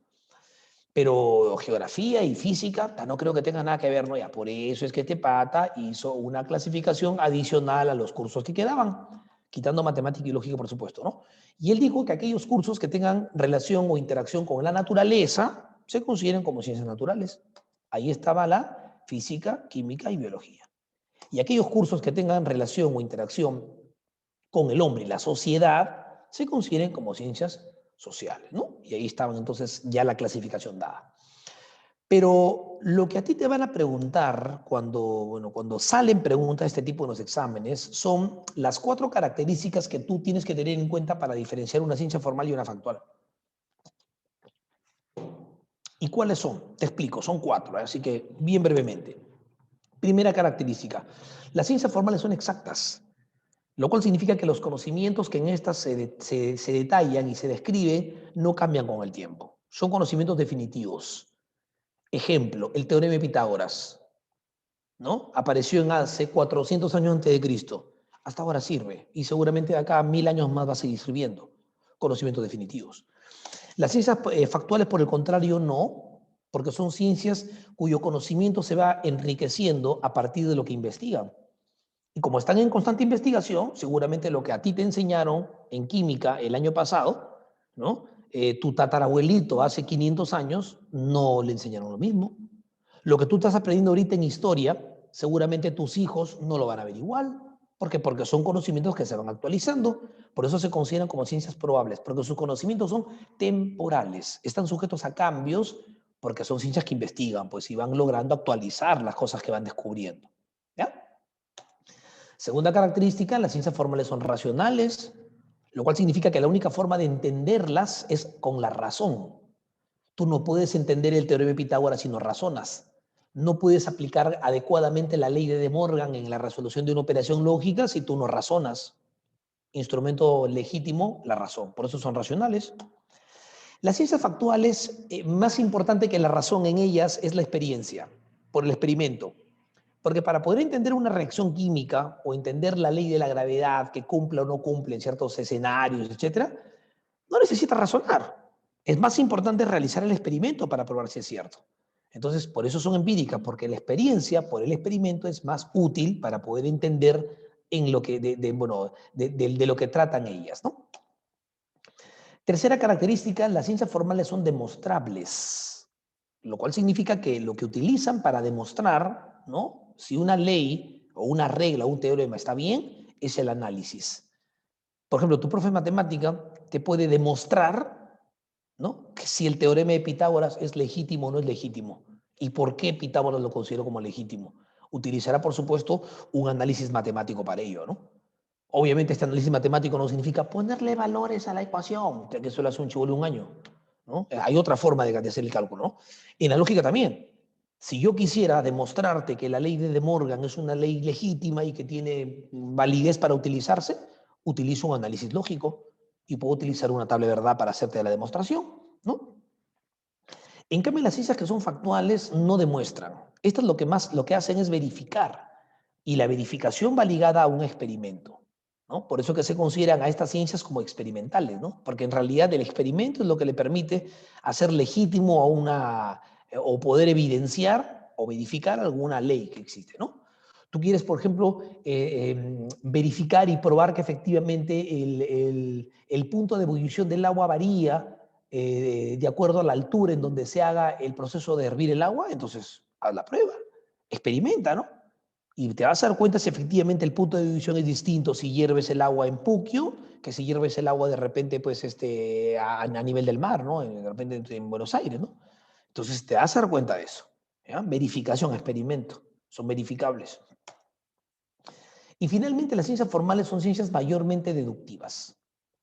¿no? Porque son ciencias que en donde el procedimiento principal para obtener conocimiento es la deducción. ¿Qué es la deducción? Es el tránsito de una regla general aplicada a un caso particular, ¿no? Eso es deductiva. Ojo, cuando dice mayormente deductiva, significa que las ciencias formales utilizan más la deducción, pero también pueden utilizar la inducción. Por eso dice mayormente, no dice exclusivamente, ¿eh? Usan más la deducción. Y aquí hay un dato curioso que todos deberíamos aprender.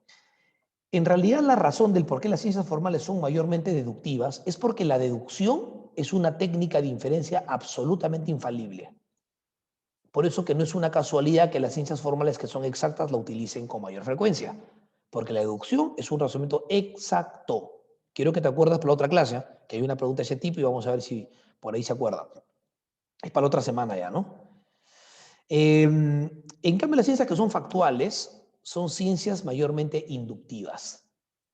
¿Qué significa? El lenguaje terminológico es un tema todavía de la otra semana, Rodrigo. Vamos a hablar de los tipos de lenguajes, cuando hablemos del tema pensamiento y lenguaje, ¿no? Ese es tema de la otra clase todavía, no. Transferible significa que se pueden transferir, o sea, que pueden pasarse de una cabeza a otra, ¿no? Y si tú me preguntas si el conocimiento es transferible, por supuesto, todas las ciencias transfieren conocimiento. Dime qué ciencia no transfiere conocimiento. Y si no lo hiciera, ¿cómo es que tú sabes matemática? ¿Cómo sabes historia ahorita? ¿Cómo sabes lógica ahorita? ¿Cómo sabes biología? Porque alguien te transfirió el conocimiento. ¿Sí o no? ¿Está bien? Muy bien, entonces, bacán. Entonces, las ciencias que son factuales, por el contrario, son ciencias mayormente inductivas.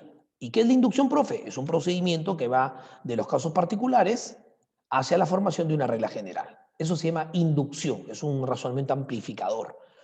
Pero la inducción es un razonamiento evidentemente que es probable y esa es justamente la razón del por qué lo utilizan con mayor frecuencia estas ciencias que se supone son probables.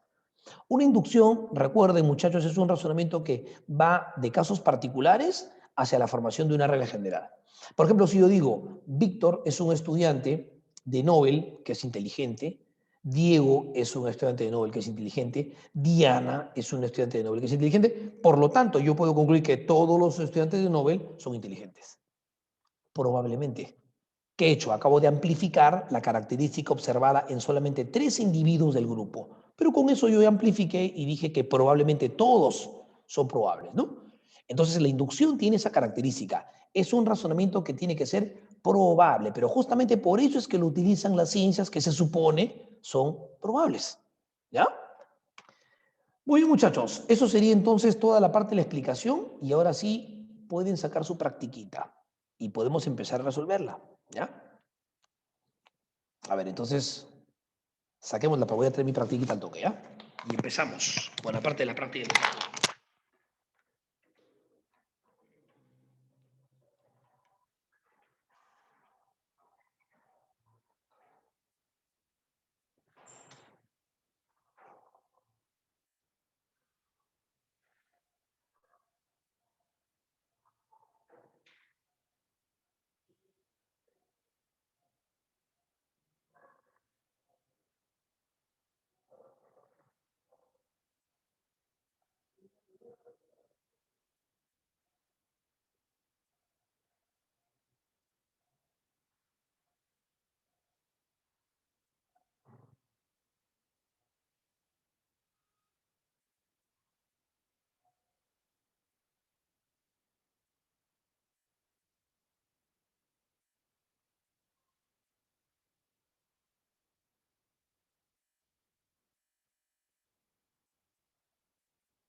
Listo, muchachos.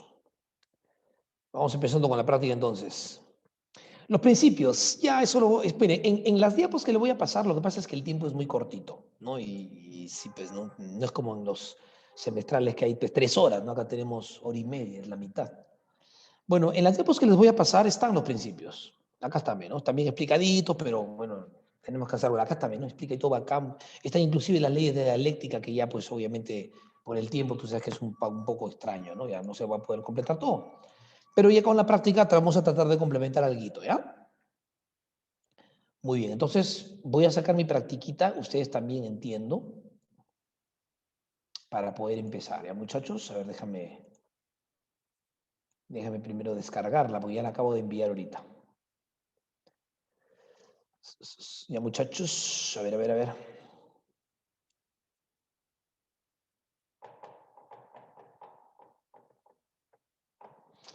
Vayan marcando sus clavecitas.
Bien, muchachos. Ahí está.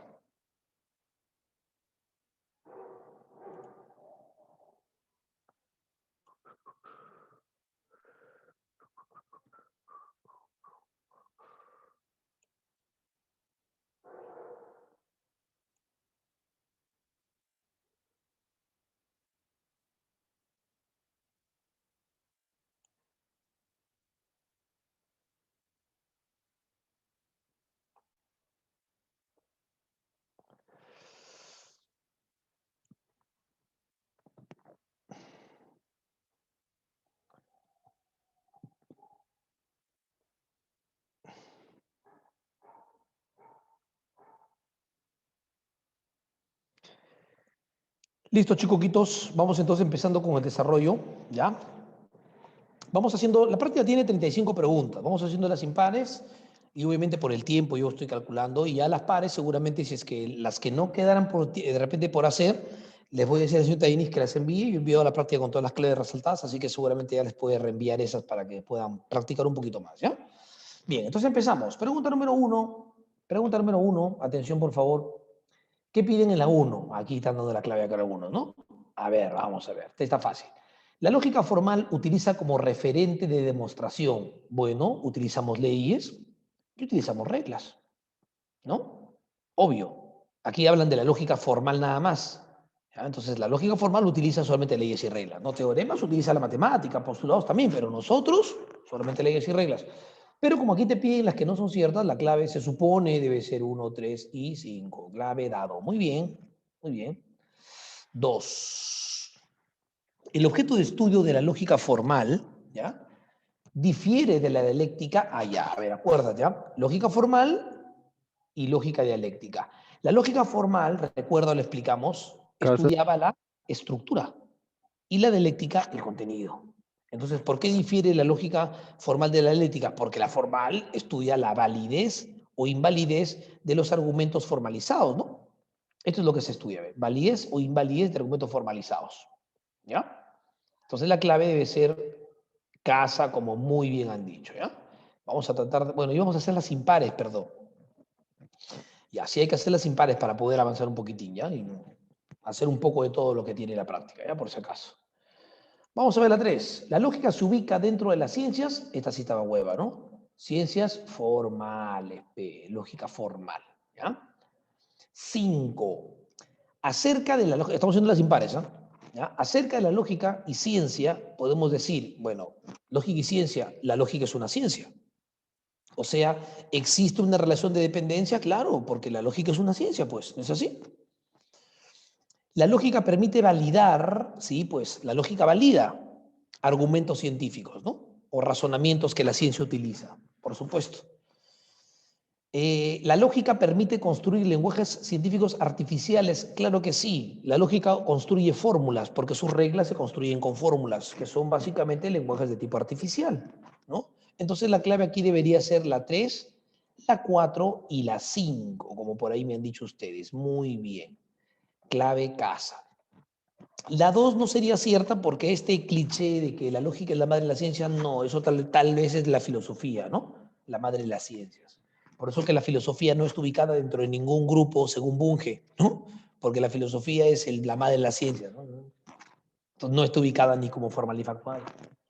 Bueno, con eso descartamos la 2. Y la 1 ya está descartadísima porque si tú dices que la lógica es una ciencia, ¿cómo no van a estar relacionadas?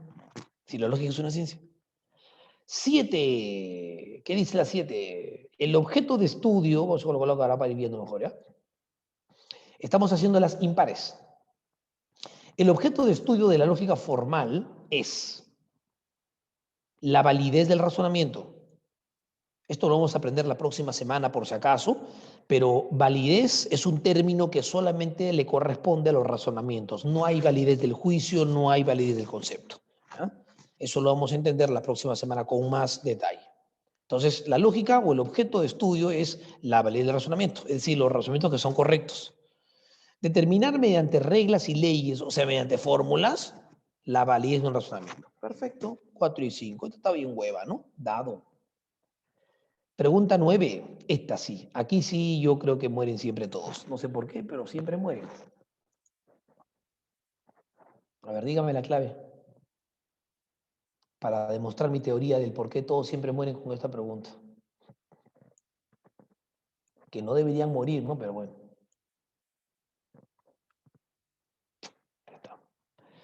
¿Ya? Mira, por ahí me dicen casa, Daniel. Rodrigo dice avión.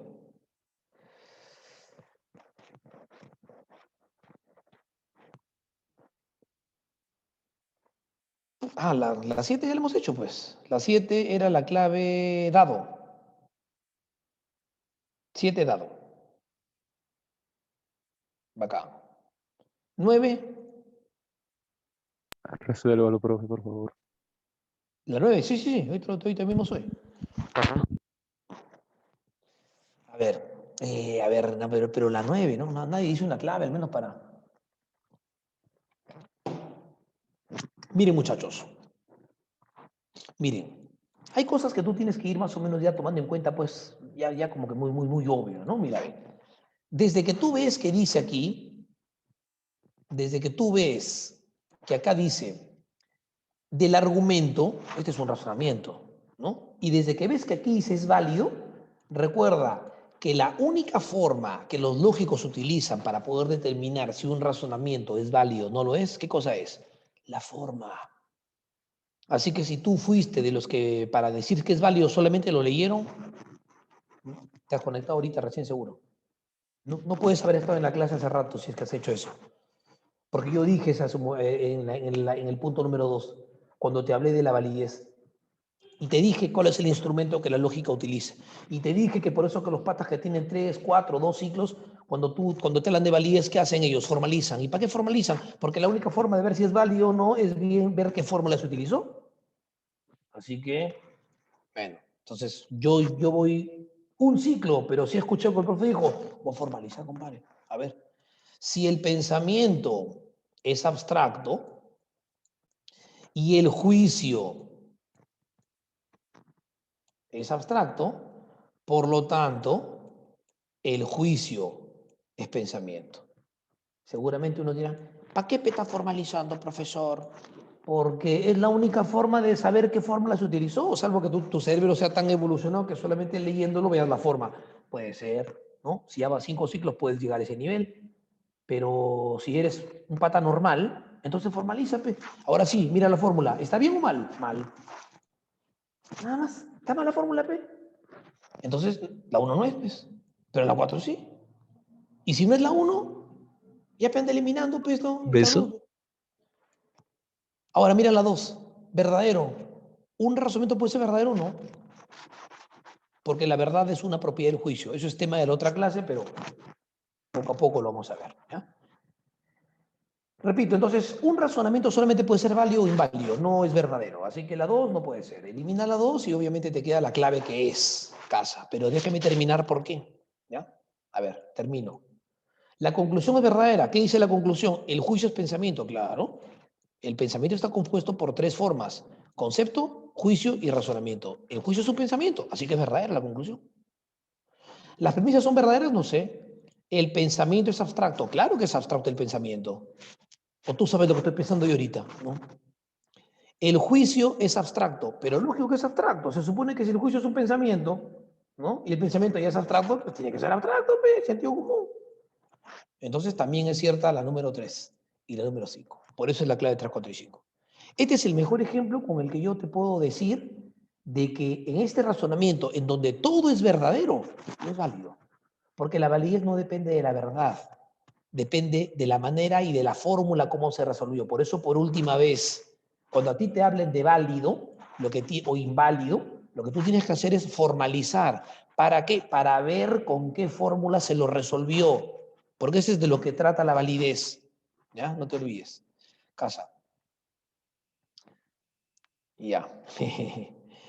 Seguimos. Pregunta 11. Vamos. La pendiente de una recta se determina por su ángulo de inclinación. Eso es matemática, ¿no? Y la matemática es una ciencia formal, así que eso es un hecho formal. Muy bien. Muy bien. 13. Características de la lógica formal. Lógica formal. Lógica formal. La que estudia la estructura, la que se preocupa pues de la forma, de la fórmula que se utilizó. A ver, ¿estudia la correspondencia del pensamiento con la realidad? No. La lógica que se preocupa de que la correspondencia de nuestro pensamiento con la realidad forme contenido coherente es la lógica dialéctica.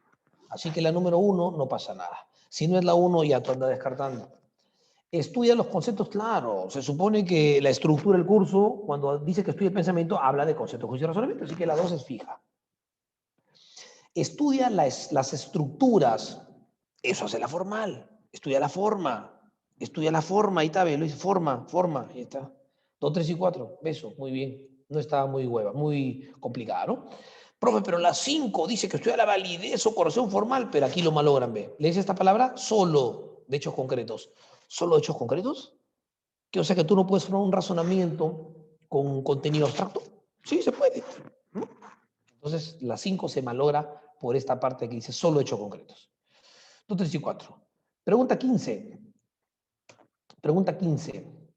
La lógica como ciencia del razonamiento nos permite, esta cita muy fácil, que esta si no atinas ya te matas, ¿ah? Dado, muy bien, claro, no es malo, lo hemos dicho 4000 veces en la teoría, ¿no?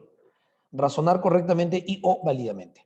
Recuerda, razonamiento correcto es igual que razonamiento válido, y eso es igual al razonamiento que está bien. Un razonamiento que está bien, un razonamiento válido o correcto son lo mismo. 17. El conocimiento inferido o final obtenido en el razonamiento, ¿cuál es el resultado de una inferencia? ¿Cuál es la respuesta de una inferencia? La conclusión. La conclusión. Claro, lógico, ahí está, conclusión.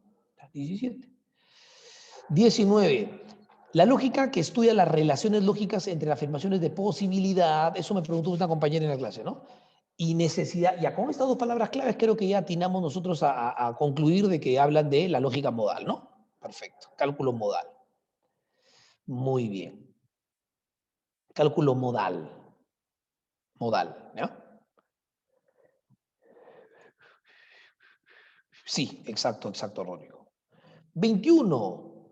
La lógica que estudia las formas clásicas SAP-SEP-SIP-SOP para determinar la validez de los razonamientos. Y pues, esta es la lógica tradicional. No, muy bien, tradicional. Pe. Oye, he leído claseal por ahí, cuidado. 18. El conocimiento corroborador, el que justifica que la conclusión tiene... A ver, una pregunta.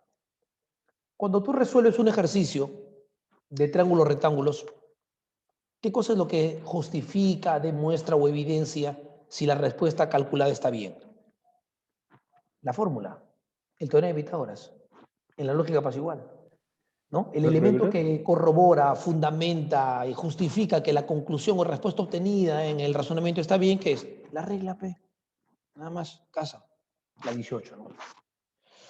Seguimos con las impares. 23. Ciencias cuyo objeto de estudio es concreto. Ya, esto con esta palabra concreto, mira, palabras clave, ¿eh? Concreto, verificar, ¿no? Experimentar, ya se acabó. Estas son ciencias fácticas, ¿no? Factuales. Esa sí estaba hueva. Muy bien.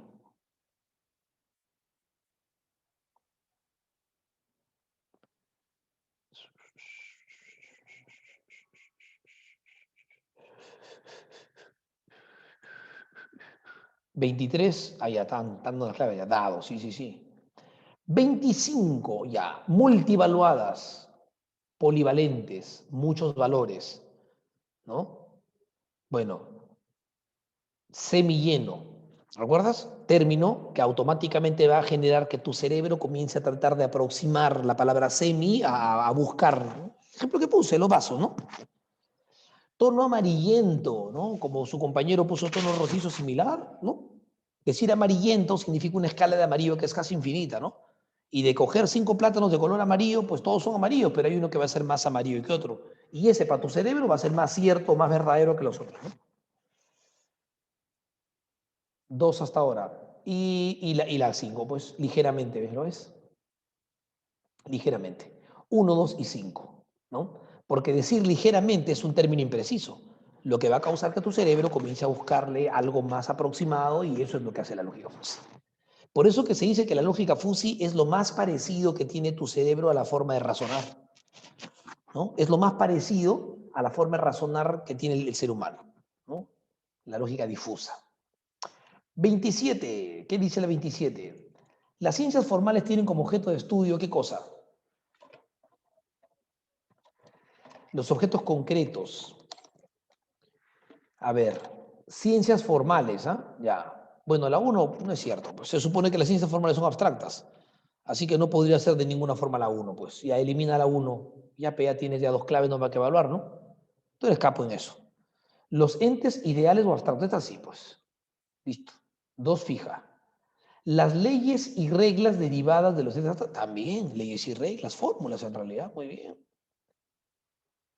Los hechos que ocurren en el mundo, no, pues a las ciencias formales no le importan los hechos que ocurren en el mundo. Eso le puede importar a la historia, y la historia es una ciencia factual, así que no pasa nada con la 3.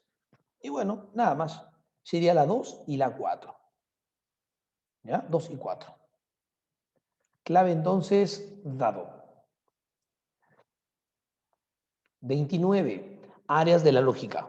Según lo que escuchaste tú ahorita, áreas. ¿Qué áreas hay de la lógica? Bueno, yo escuché hoy día en la clase, cuando usted explicó, escuché lógica dialéctica, ¿no? Escuché, a ver, escuché lógica dialéctica, escuché lógica modal, escuché lógica formal, no escuché lógica absoluta, no escuché lógica concreta, y claro, es cierto, pues son distractores. 1, 3 y 4 entonces, beso. ¿Ya? Hasta ahí. Está bien, perfecto, muy bien, muy bien, muy bien, muy bien. 31, la lógica que considera la proposición, o también llamado enunciado, como la base para la determinación de la validez allá. Lo que pasa es que la lógica que determina o que considera al término, al predicado o al conjunto como la base para el cálculo es la lógica de términos, ¿no? O lógica de predicados. Pero la lógica que considera la enunciado o proposición, y de hecho por eso se le conoce también como lógica de enunciado, es la lógica proposicional. ¿Ya? Esta es la que considera a la enunciado o a la proposición como la base del cálculo proposicional. Clave avión debe ser ahí, ¿ya? Clave avión. Por eso se le llama lógica de enunciados. Yo no sé si usted sabía que a la lógica proposicional también se le llama, además de conectiva, se llama lógica de enunciados, ¿no? Y la otra es lógica de predicados. De hecho, la clasificación original es así. Lógica de enunciados, lógica de predicados. Y la de enunciados son las que nosotros ya, pues, ya por tradición le llamamos proposicional o le llamamos conectiva, ¿no? Y la de predicados es la que sigue llamándose así, pues, ¿no? Ahí está la palabra clave, ¿ve? O enunciado, ¿no? Lógica de enunciados. Se le conoce a la lógica proposicional. Recuerden eso.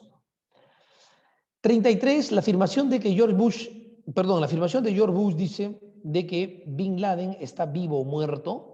Bueno, esto se basa en el principio llamado tercio excluido. ¿Y qué es el tercio excluido? Bueno, ya que salió, hay que colocarlo aquí, pues, ¿no? Miren, muchachos, el tercio excluido es uno de los principios lógicos clásicos, llamados así porque fueron creados en la época clásica. Fueron desarrollados en la época clásica por representantes clásicos, ¿no? Como Demócrito, como Parménides, como Platón, como Aristóteles. ¿Ya? Y este principio, uno de ellos, el principio de tercio excluido, es un principio que decía que toda expresión o bien es verdadera o bien es falsa. Estos principios lógicos clásicos, por si acaso, muchachos, se crearon para apoyar la teoría de las lógicas clásicas. ¿Y cuál es la lógica clásica, profesor? La lógica bivalente, pues. Las lógicas bivalentes son las lógicas clásicas y estos principios se crean para apoyar la teoría de que todos los enunciados dignos de alcanzar la verdad, ¿no? O dignos de alcanzar validez en los razonamientos, perdón, eran aquellos que solamente tenían dos resultados. Y justamente pensando en la bivalencia es que se crean estos principios de tercio excluido, Aristóteles. No contradicción, Platón también, ¿no? Es imposible que un mismo enunciado sea verdadero y falso, apoyando la bivalencia, ¿no? O el principio de identidad. Toda expresión tiene que ser igual a sí misma, también apoyando la idea de la bivalencia, ¿no? Por eso se le llaman principios lógicos clásicos, porque fueron desarrolladas por representantes clásicos en la época clásica de la lógica, ¿no? Y para justificar las lógicas clásicas, pues, ¿no? Que son las lógicas bivalentes, ¿ya? Entonces, si el principio de tres excluido tiene esta forma, toda expresión es verdadera o falsa. Bueno, acá hay algunos ejemplos que seguramente cuando mande las diapos tú la puedes leer, no hay problema. Vamos ahora sí a resolver esta preguntita. Dice que Bin Laden está vivo o muerto. No hay tercera opción. Claro, obvio, pero no es una de las dos. Por lo tanto, debería ser el tercio excluido. Principio lógico clásico formal, ¿no? Y 35. Es imposible que un cuerpo esté simultáneamente en un lugar y fuera de claro. Esto es como decir, es falso que algo sea verdadero y falso a la vez. Sí, pues esto obviamente representa el principio de no contradicción, ¿no? Asociado a Platón, como todos sabrán. Por lo tanto, la clave en esta pregunta debe ser la clave avioncito. ¿Ya, chicos? Bien. Bueno, ya la parte de las claves de las preguntas pares, ¿no? Las voy a dejar para que la señorita Denise se las envíe. Yo le mando con todas las prácticas. ¿Ya? A ver, la 32, nos queda un minuto por si acaso, que alguien tiene alguna duda de la 32, dice, ya. Este está fácil. La 32, y con esta nos despedimos del mundial. ¿Ah? Vamos a ver. 32. Las ciencias formales se caracterizan porque, bueno, yo te he enseñado 4 características en las ciencias formales. Son ciencias exactas, son racionales, demuestran y usan más la deducción. Veamos cuáles dicen acá. Las que yo te enseñé. Demuestran, no verifican. Bueno, la única que está aquí es esta, ¿no? Ahora, esta es la fase más fácil. Ahora vamos a la fase pensadora. Sus conocimientos son transferibles, todos los conocimientos se transfieren. Eso lo expliqué en la teoría, creo, cuando alguien preguntó, ¿no? Por eso es que tú sabes química, por eso que tú sabes historia, porque todas las ciencias, sean fácticas o formales, transfieren conocimientos. Entonces la 1 es una característica de las 2, pero también me sirve. No verifican, así que la número 3 no es cierta, elimina la que tenga 3, tú eres capo descartando. ¿Se relacionan con las ciencias factuales? Sí se relacionan con las ciencias factuales, porque ambas son ciencias. Tanto las formales como las factuales son ciencias, por eso se relacionan. ¿Utilizan lenguajes terminológicos? Bueno, esto lo voy a enseñar recién la próxima semana, pero hay que decirlo para resolver. Un lenguaje terminológico es un lenguaje de términos o de palabras, pero que las ciencias han creado. Por ejemplo, si yo digo mamá, aceite, vino, teta, leche, agua, playa, mar, arena, esos son términos comunes, son términos naturales. Pero si yo, por ejemplo, digo axioma, radián, conector diádico, ¿no? Isótopo, alveolo, son términos o palabras creados por la ciencia. Entonces, ¿las ciencias formales utilizan lenguaje terminológico? Claro que sí. En la matemática no utilizas la palabra axioma, es un lenguaje terminológico. En la lógica no utilizas conector diádico, sí. Así que la respuesta sí será la 4. Y por lo tanto, la clave debe ser la clave A-sí-do. ¿Ya? Como tecnolectos, similares a los tecnolectos. Listo, muchachos. Entonces, eso ha sido todo por hoy. El tiempo nos ha ganado, esa es la parte triste siempre del asunto, ¿no? Sería bonito que lógica tenga de repente por ahí un poquito más de tiempo, pero ya está estructurado así. Así que me despido, se me cuidan, nos vemos la próxima semana con el tema siguiente al curso, ¿ya? Listo, cuídense chicos, nos vemos. Hasta luego, cuídense. La hora es Gracias, la hora. profesor. Ya Hasta listo, luego, cuídense. profe. Gracias, Cuídense. profesor. Adiós, Hasta luego. profe. Pase la clave si Hasta lo olvida, luego, por favor. profesor. Buenas noches.